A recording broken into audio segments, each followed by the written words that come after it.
Sir ನಮಸ್ತೆ, good evening. ನಮಸ್ಕಾರ sir ನಿಮ್ಮ ಪರಿಚಯ ಮಾಡ್ಕೊಳ್ಳಿ ಸರ್. ನಮ್ಮ ಹೆಸರು ಮನೋಜ್ ಅಂತ. ಓಕೆ.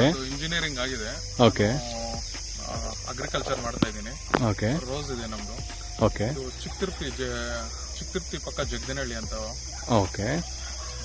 ಸೊ ಲೈಕ್ ನಾವು ನೀವು ಪರಿಚಯ ಹಾಕೋ ಮುಂಚೆ ನಿಮ್ಮ ತೋಟದ ಪರಿಸ್ಥಿತಿ ಹೇಗಿತ್ತು, ಎಷ್ಟು ಎಕರೆ ಇತ್ತು, ಏನ್ ಈಲ್ಡಿಂಗ್ ಬರ್ತಾ ಇತ್ತು? ನಮ್ದು 3 ಎಕರೆ ಇದು ಟೋಟಲ್ ರೋಸ್ 3 ಎಕರೆ ಫ್ಲಾಟ್ ಇರೋದು. ಓಕೆ.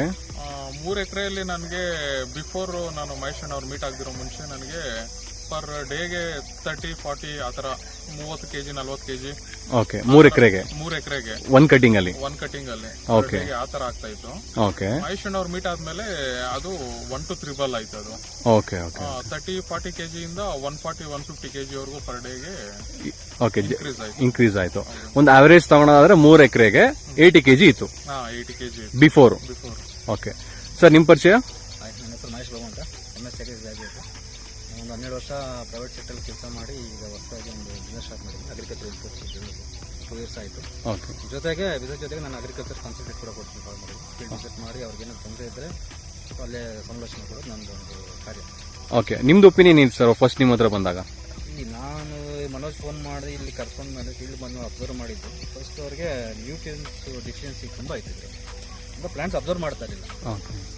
ಅದಾದಮೇಲೆ ಡೈ ಬೇಕು ತುಂಬ ಇತ್ತು ಇದರಲ್ಲಿ. ಅವ್ರಿಗೆ ನಾನು ಶೆಡ್ಯೂಲ್ ಮಾಡಿಕೊಟ್ಟೆ, ನ್ಯೂಟ್ರಿಯನ್ಸ್ ಯಾವ ಥರ ಅಪ್ಲಿಕೇಶನ್ ಮಾಡಬೇಕು ಶೆಡ್ಯೂಲ್ ಮಾಡಿಕೊಟ್ಟೆ. ಪ್ಲಸ್ ಟಿಪ್ಸು ಮೇಜರ್ ಪ್ರಾಬ್ಲಮ್ ಆಯಿತು, ಬರ್ತಾ ಇರಲಿಲ್ಲ ಅವಾಗ. ಓಕೆ. ಅದನ್ನು ನಾನು ಒಂದು 2-3 ಸ್ಪ್ರೇ ಕೊಡಿಸಿ ಅವ್ರಿಗೆ ಕಡಿಮೆ ಕಾಸ್ಟಲ್ಲೇ ಆದಷ್ಟು ಕಡಿಮೆ ಕಾಸ್ಟಲ್ಲೇ ಮಾಡಿಕೊಟ್ಟು ಈಗ ಈ ಥರ ರಿಸಲ್ಟ್ ಇದೆ. ಕಣ್ಮುಂದೆ ನೋಡ್ತಾ ಇದ್ದೀರಾ. ಫಾರ್ಮರ್ ಒಪಿನಿಯನ್ ಕೇಳಿ. ಓಕೆ. ಇಲ್ಲ, ಫಾರ್ಮರ್ ಬಾಯಲ್ಲೇ ಕೇಳ್ಕೊಳ್ಳೋಣ. ಸರ್ ನಿಮ್ದು ಹೇಗಿತ್ತು ರಿಸಲ್ಟ್? ಕನ್ಸಲ್ಟೇಷನ್ ಆದ್ಮೇಲೆ ಏನೇನು ಚೇಂಜಸ್ ಆಯ್ತು ತೋಟದಲ್ಲಿ? ಕನ್ಸಲ್ಟೇಷನ್ ನನಗೆ ಟ್ರಿಪ್ಸ್ ಮೇನ್ ಇದೆ, ಟ್ರಿಪ್ಸ್ ಪ್ರಾಬ್ಲಮ್. ಓಕೆ. ಮೇನ್ ನನಗೆ ಅದು ಕಂಟ್ರೋಲ್ ಬಂತು. ಅದು ಓಕೆ. ಟ್ರಿಪ್ಸ್ ಅಂದ್ರೇನೆ ಏನೋ ಒಂಥರ ಹೆದರಿಕೆ ಆಗ್ತಾ ಇತ್ತು. ಎಷ್ಟು ಇದು ಟ್ರಿಪ್ಸ್ ಅಷ್ಟೇ ಅನ್ನೋ ಒಂದು ಮೈಂಡ್ ಸೆಟ್ ಈಗ ನನಗೆ ಬಂದಿದೆ. ಓಕೆ. ಓಕೆ. ಈಗ ನಾನು 1 ವೀಕ್ ಇಂಟರ್ವಲ್ ಅಲ್ಲಿ 1 ಟೈಮ್ ನಾನು ಸ್ಪ್ರೇ ಮಾಡಿ 8 ದಿವಸಕ್ಕೆ ಒಂದು ಸರ್ತಿ ಸ್ಪ್ರೇ ಮಾಡ್ತೀನಿ. ಓಕೆ. ಇನ್ನು 8 ದಿವಸವರೆಗೂ ನಾನು ಟ್ರಿಪ್ಸ್ ಅನ್ನೋದೇ ನನ್ನ ಟೆನ್ಷನ್ ಇರಲ್ಲ. ಈಗ ಓಕೆ. ಮಿಡ್ ಸಮ್ಮರ್ ಅಲ್ಲೂ ಕೂಡ ನನಗೆ ನಾನು 8 ದಿವಸಕ್ಕೆ 1 ಟೈಮ್ ನಾನು ಸ್ಪ್ರೇ ಮಾಡೋದು. ಅಷ್ಟು ಕಂಟ್ರೋಲ್ ಆಗಿದೆ. ಸೊ ಈಲ್ಡಿಂಗ್ ವೈಸ್ ಎಷ್ಟು ಚೇಂಜ್ ಆಗಿದೆ ಸರ್?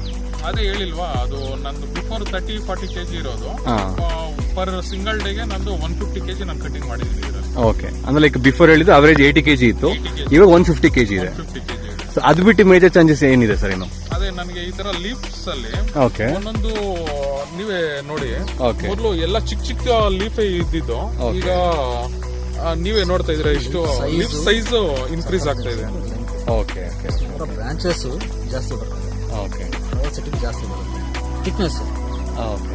ಎಷ್ಟು ಪ್ಲಾಂಟ್ ಹೆಲ್ತಿ ಇರುತ್ತೆ ಓಕೆ. ಅಷ್ಟು ಇದು ಬರುತ್ತೆ, ತಡ್ಕೊಳುತ್ತೆ. ಏನು ರೋಗ ಬರುತ್ತೆ ತಡ್ಕೊಳುತ್ತೆ. ಓಕೆ. ಯೂಶಲಿ ಕಟಿಂಗ್ ಆದ್ಮೇಲೆ ನೆಕ್ಸ್ಟ್ ಡೇ ಮುಗ್ಗಿರ್ತಾ ಇರಲಿಲ್ಲ, ಇವಾಗ ಹೇಗಿದೆ ಸರ್? ಈಗ ಮುಗ್ಗು ಇದೆ, ಚಿಗುರು ಇದೆ ಈಗ. Okay. Okay. Okay. Okay. So final ಏನ್ ಹೇಳಕ್ ಇಷ್ಟಪಡ್ತೀವಿ ಸರ್ ರೈತರಿಗೆ? ಅದೇ ಏನಂದ್ರೆ ಈಗ ನಾವು ಬಿಫೋರ್ ಎಲ್ಲ ನಾವು ಬೈ ಮಾಡಿದ್ರು ಕೂಡ ಅವ್ರಿಗೆ ಬಿಲ್ ಮಾಡಿ ಅವ್ರೇನೋ ಮದ್ದು ಕೊಟ್ಬಿಟ್ಟು ಅವ್ರ ಪಾಡ್ಗೆ ಅವ್ರು ಸೈಲೆಂಟ್ ಆಗ್ತಾರೆ. ಓಕೆ. ಬಟ್ ಮಹೇಶ್ ಅಣ್ಣ ಅವ್ರು ಆತರ ಅಲ್ಲ. ಓಕೆ. ಅವರು ಒಂದು ಫೀಲ್ಡ್ ವಿಸಿಟ್ ಮಾಡ್ತಾರೆ. ಓಕೆ. ಏನೋ ಪ್ರಾಬ್ಲಮ್ ಏನಿದೆ ಅಂದ್ಬಿಟ್ಟು ಓಕೆ. ಅವ್ರು ಅದ್ರ ಮೇಲೆನೆ ಅವರು ಫೋಕಸ್ ಮಾಡಿ ಅವರು ಮದ್ದು ಕೊಡೋದು. ಓಕೆ. ಓಕೆ. ಆತರ. So final question, like cost of investment ಅಂತ ಇದೇ ಇರುತ್ತೆ ಎಲ್ಲಿಂದ ಎಲ್ಲಿಗೆ ಹೋದ್ರು. ಸೊ ಬಿಫೋರ್ ಕನ್ಸಲ್ಟೇಷನ್ ಎಷ್ಟು ಕಾಸ್ಟ್ ಆಗ್ತಾ ಇತ್ತು, ಈಗ ಎಷ್ಟು ಕಾಸ್ಟ್ ಆಗ್ತಾ ಇದೆ? ಅದೇ ನನಗೆ 600 ಲೀಟರ್ಸ್ ನಾನು ಸ್ಪ್ರೇ ಮಾಡ್ತೀನಿ ಇದಕ್ಕೆ. ಓಕೆ. ಆಗ ನನಗೆ 10,000 to 12,000 ಪರ್ ಸ್ಪ್ರೇಗೆ ಆಗ್ತಾ ಇತ್ತು. ಈಗ ಓಕೆ.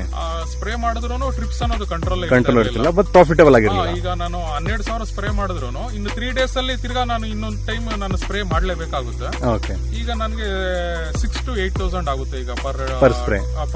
ಅಂದ್ರೆ ಹಾಫ್ ಆಫ್ ದಿ ಅಮೌಂಟ್ ಕಮ್ಮಿ ಆಗಿದೆ. ಬಟ್ ಡ್ಯೂರೇಷನ್ ಜಾಸ್ತಿ ಆಗಿದೆ. ಡ್ಯೂರೇಷನ್ ಜಾಸ್ತಿ ಆಗಿದೆ. ಸೊ ಕಾಸ್ಟ್ ಕಮ್ಮಿ ಆಗಿದೆ, ಪ್ರಾಫಿಟಬಲ್ ಜಾಸ್ತಿ ಆಗಿದೆ.